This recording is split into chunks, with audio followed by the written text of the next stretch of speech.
भाजप आमदार सुरेश धस हे सतीश भोसले उर्फ खोक्याच्या घरी दाखल झाले। खोक्या हा सुरेश धस यांचा कार्यकर्ता आहे। खोक्याच्या बेकायदा घराची सुरेश धसांना एवढी काळजी का लागली असा सवाल आता उपस्थित होतोय।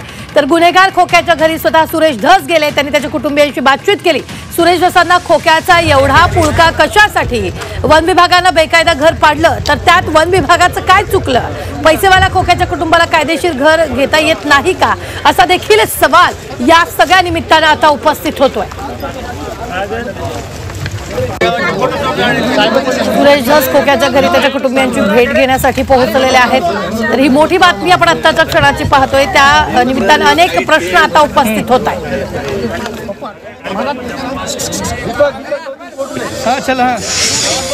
तर हे असं कोणत्या नियमाने त्यांनी केलंय, जरा त्याचे उत्तर आम्हाला मिळाले तर बरं। अण्णा, तुम्ही म्हणतात मीडियाने त्यांना गुंड केलंय, मात्र त्या ठिकाणी ते गुंड नाहीत असं वाटतंय का तुम्हाला? नाही, एवढा मोठा नाही ना तो, जेवढा मोठा करून दाखवला बरं का। आता त्याची परिस्थिती काय झाली इथं बघा ना, त्याला आता राहायला घरही नाही, काहीच नाही। बरं, जे चुकलं होतं त्याला त्या पद्धतीचं सजा मिळाली पाहिजे। त्याच्यावरती 307 झालेला आहे, तो अटक झालेला आहे ते सगळं।